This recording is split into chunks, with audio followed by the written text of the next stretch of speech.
Hello, this is Darrell Castle with today's Castle Report. Today is Friday, the 7th day of January 2022, as well as the first Friday of a new year instead of a year in review, however. This report will focus more on what, in my opinion, is most likely to happen in the upcoming year. What are the trends we can expect to see continue? What are the trends we can expect to see weaken?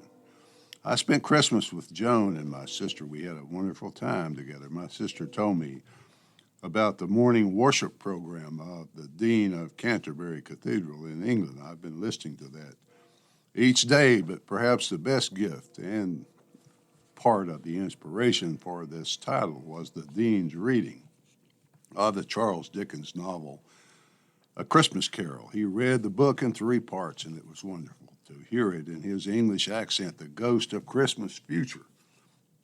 As you may recall from the book, showed Scrooge what his future would look like unless he changed.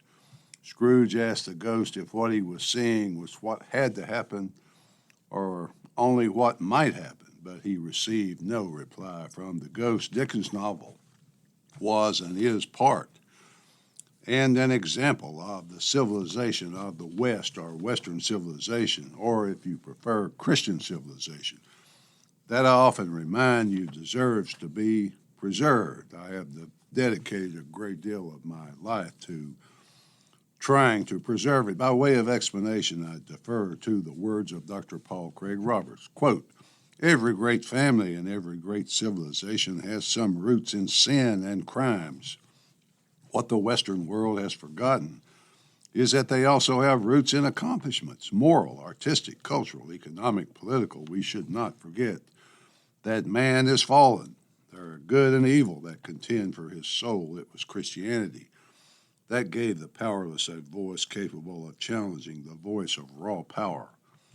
It was this voice, together with material interests, that produced accountable government itself, subject to a rule of law," end quote. Well, amen, Dr. Roberts. Thank you for reminding us so eloquently of what we have lost. Let's let Dr. Roberts continue for just a moment.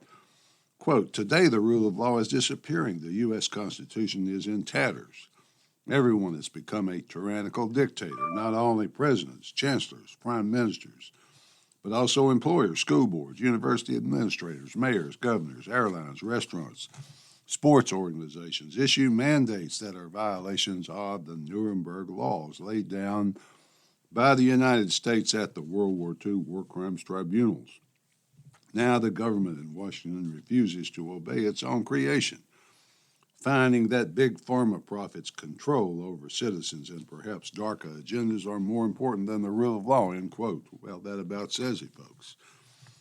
That about says it for Western man and for the rule of law, except that the war against those things will continue and accelerate throughout 2022. That is, however, just one of many battles being fought in 2022. It is indeed curious why few, if any, especially in Congress, raise a voice of protest no matter how many wars are fought and lost, no matter how many trillions of dollars are wasted on them, no matter how many lives are destroyed or ruined by them. Right now in 2022, we confront Russia across the plains of Ukraine as so many empires have done before. Some experts tell us we must confront the Russians there or we will lose credibility. That philosophy is insane and probably cooked up by lunatics who've never confronted any armies across anything. Ukraine is on the border of Russia and is therefore strategically important for them. Putin will never allow Americans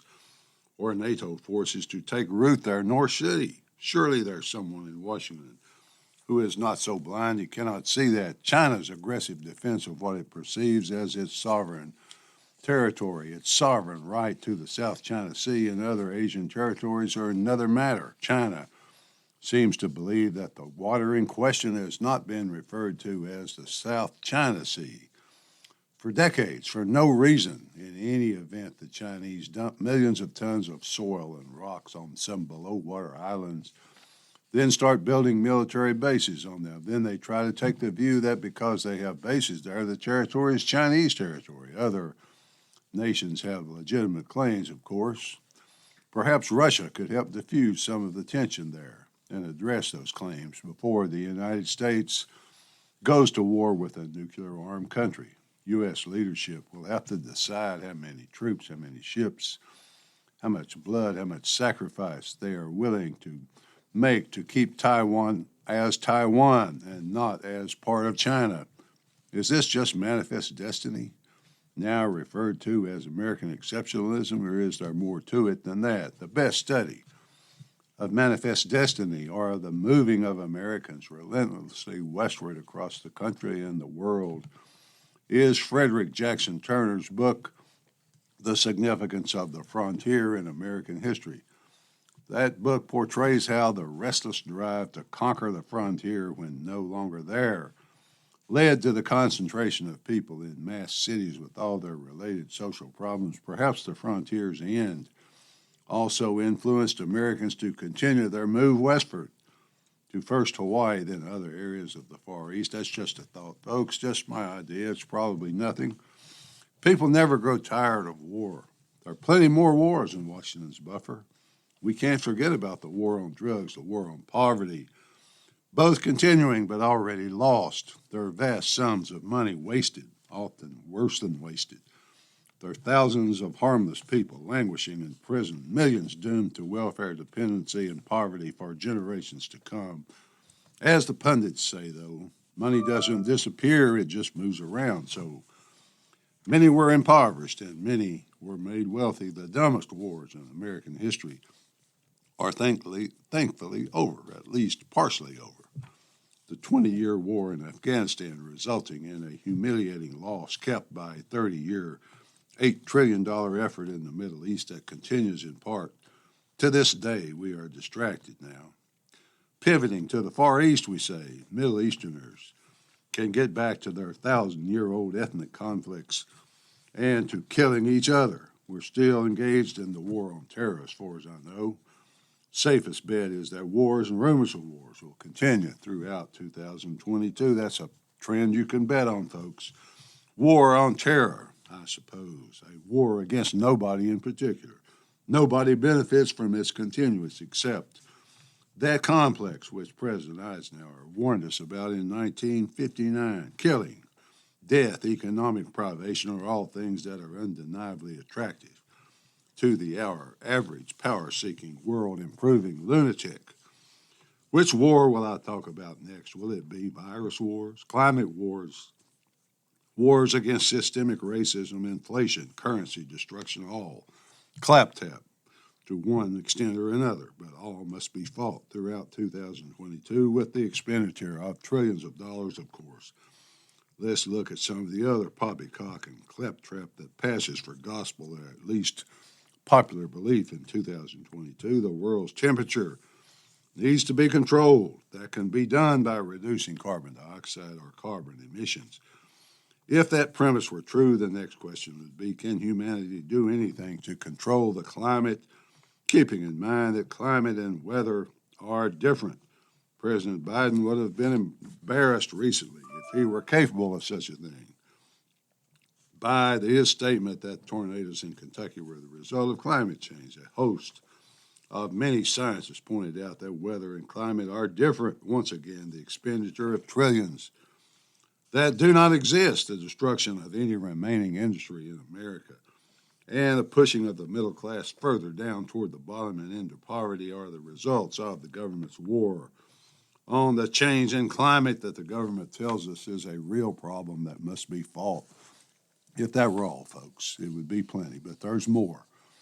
We are expected that with grossly inadequate tax revenue, no available credit, the Federal Reserve can simply create all the extra money it wants, and there will be no economic damage, no consequences whatsoever. The bit of nonsense, along with all other bits of nonsense, involves giving the power elite, those who already have plenty of money, plenty of power, more of everything. Give them more of everything, especially more in their bank accounts, but also more to use for buying votes and to cover the fact it's all just an illusion, just claptrap, more unrestrained power to manage the lives of the less fortunate. What do I mean by that? Inflation results when the money supply increases rapidly relative to production. We're not producing enough. We're not making, saving, or investing enough to justify the money being created by the Federal Reserve, yet there is more and more money. Those factors come together to make money worth less and less. When gas is $3.50 per gallon, this week it was $3 last week, the gas isn't suddenly more valuable. The money is suddenly less valuable. The government wants some slight inflation, so its debt service is somewhat cheaper, but massive inflation, like we have now, is very destructive. People start screaming when they see it. People scream about food prices. Since the government controls everything, it's logical to look to the government to solve all problems, rather than telling the American people the truth, and that is that inflation is a result of Fed policies over the last 100 years, but especially since 2007, when the great bailouts began. The first government response is to blame inflation on the private sector. He could also have truthfully said that the cure might possibly be worse than the disease at this point, because an increase in interest rates to slow the economy and take excess money from it will most likely lead to recession, or perhaps even worse. Given President Biden's history, though, I expected him to send everyone a certain tax bracket a pound of hamburger. But no, he decided to give $1 billion of our tax money. Not really, folks. It's just fake money. But you get the idea. To small meat packers to help lower their prices and destroy those evil large meat packers who have caused all this inflation. I suppose the only answer is that after decades of government propaganda disguised as education, he can surmise that we're all complete idiots. What gives him the right to assume such power? Nothing. Nothing gives him the right. He simply grabs the power. Nobody in Congress does a thing about it, so their branch goes weaker. Congress grows weaker. But the party grows stronger. In conclusion, folks, who is responsible for all this war, disease, poverty, privation, bloodshed, economic destruction, corruption, and stupidity that we predict for 2022? Who really has the power to control events? Is it the president? Perhaps the Joint Chiefs? Members of Congress, individually or collectively? Perhaps the media? Maybe billionaires? It seems that everyone is constrained by something, however. The president is ruled by public opinion, and Congress has to be reelected. Billionaires have to make profits for their shareholders. Generals have to win battles. Media must please those same few. The billionaires must also please.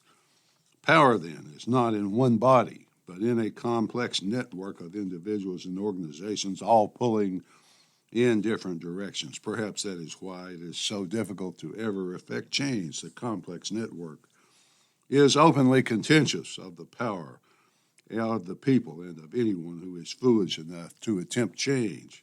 Finally, folks, that's all the war, all the disease, all the starvation, economic privation, government corruption, stupidity, bullying, and complete idiocy that we can stand in 2022. We're losing, perhaps have lost, the battle for civilization and for the Constitution. So what is the point of continuing this fight to hold off inequity and totalitarianism for as long as possible? That's the point, folks. Just stay in the fight. Be faithful. Happy 2022, folks. At least that's the way I see it. Until next time, this is Darrell Castle. Thanks for listening.